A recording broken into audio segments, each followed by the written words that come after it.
একজন আলেম যখন কোরআন সুন্নাহর জ্ঞান অর্জন করে সেই অনুযায়ী জিন্দেগিটা গঠন করে,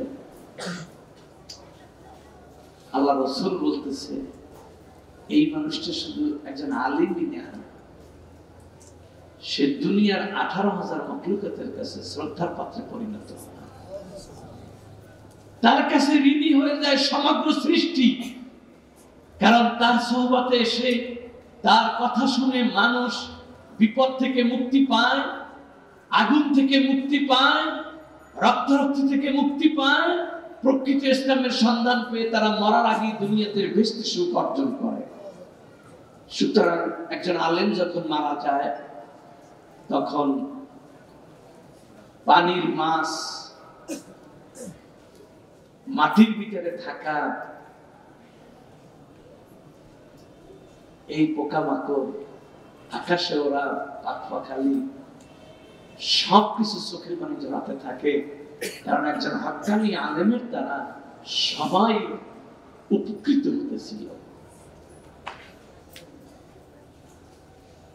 অতএব একজন হক্কানি আলেমের মর্যাদা বলতে গিয়ে আল্লাহ রাসূল বলতেছে একজন হক্কানি আলেম তার কিয়ামতে এমন মর্যাদা পাবে, বনী ইসরাইলের নবীদের সমতুল্য ইজ্জত পাবে একজন হক্কানি আলেম। শুধু তাই নয়, এমন 10 জন মানুষকে সে জান্নাতে নেওয়ার সুযোগ পাবে যেই 10 জনের জন্য জাহান্নাম অবধারিত হয়ে গেছে। কোন কারণ ছাড়াই সে শুধু বলবে, আল্লাহ এই মানুষটাকে আমি জাহান্নামে দেখতে চাই না, একে আমি জান্নাতে চাই। মাওলা তার ইচ্ছাতে এই নির্ঘাত জাহান্নামী 10 জনকে মাফ করে দিয়ে তার সাথে করে জান্নাতে পৌঁছে দেবে। আল্লাহু আকবার। কে এই আলেম? এই আলেম তো সে, কালকের ফুরফুরা হুজুরের কথা খেয়াল করেছো যে বাবার জন্য কি কিনে এনেছিল? লেবু। আচ্ছা ঠিক আছে, লেবু। আমি বুঝতে পেরেছি পরে ওই যে গোল গোল টোস্ট, বানরুটির মতো ছোট ছোট টোস্ট এখনো পাওয়া যায়, আগের মতো ব্যবহার নাই। এটা অনেক দামের না, একটা প্যাকেটের ভিতরে 12টা 14টা থাকে। তো বাবা এই লেরোপে কি বলছিল যে পেশাব করি, আমি তোমাদেরকে দিনই এলেম এজন্য শিখতে পাঠাই নাই যে তোমরা আয় করে আমার মুখে রোজগার আহার যোগাবে, এজন্য তোমাদেরকে দিন শিখতে পাঠাই নাই। তোমাদেরকে দিন শিখতে পাঠাইছি দিনই এলেম অর্জন করে দিন হারা মানুষের কাছে দিন পৌঁছাবে, সেজন্য পাঠিয়েছি। এমন বাবার দাম কত বুঝতে পারো। যারা এভাবে মনে ভাবতে পারো যে আমি আল্লাহ না, আমি আল্লাহর বান্দা, আমার সব কিছুর ব্যবস্থা আল্লাহ করতেছেন, পাখিকে কে খাওয়ায়, মাছকে কে খাওয়ায়, জীব জানোয়ারকে কে লালন করে, সেই স্রষ্টাই আমাকেও লালন করার দায়িত্ব গ্রহণ করেছে।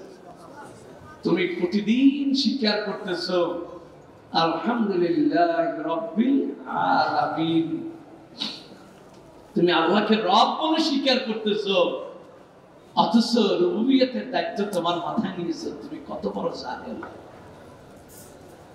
যে আল্লাহ তোমার থাকা, খাওয়া, বাঁচা, মরা, ইজ্জত, সম্মান, অর্থ, সম্পদ সব দায়িত্ব যে আল্লাহর কাছে, সে আল্লাহকে তুমি দায়িত্বটা না দিয়ে তুমি নিজে তা নিয়ে টানাটানি করতেছো।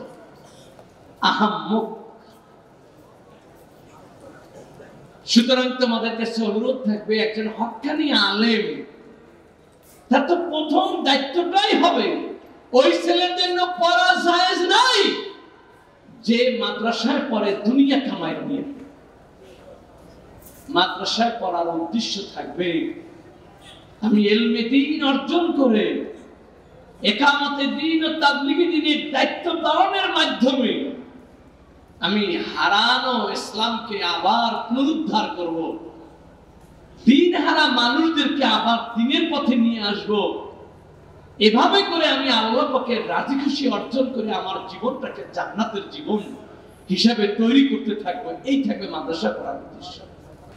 তোমরা এই যতটুকু জিকির শিখেছো যতটুকু নামাজ কালাম শিখেছো, এটা যদি শিখে থাকো কেবল নিজের জন্য, তাহলে আলেম হওয়ার জরুরত ছিল না। বরং তুমি তোমার পরিবার, তুমি তোমার সমাজ, তুমি তোমার স্বজন, তুমি যেখানেই অবস্থান করবে, মানুষেরা তোমার থেকে এগুলো শেখার চেষ্টা করবে, জানবে। এই উদ্দেশ্যে তোমার ইলম অর্জন করতে হবে। অতএব আমরা কি পারি নিয়ত করতে, বাকি জিন্দেগি আমরা নেসারাবাদ থেকে যা অর্জন করেছি, এই অর্জন অনুযায়ী আমার পরিবার, আমার সমাজ, আমার স্বজন, আমার বন্ধুদেরকে গড়ে তোলার জন্য আমি আমার বুদ্ধি এবং সামর্থ্য অনুযায়ী বাকি জিন্দেগি চেষ্টা করব। কে কে নিয়ত করতে পারবে? হাত নামা।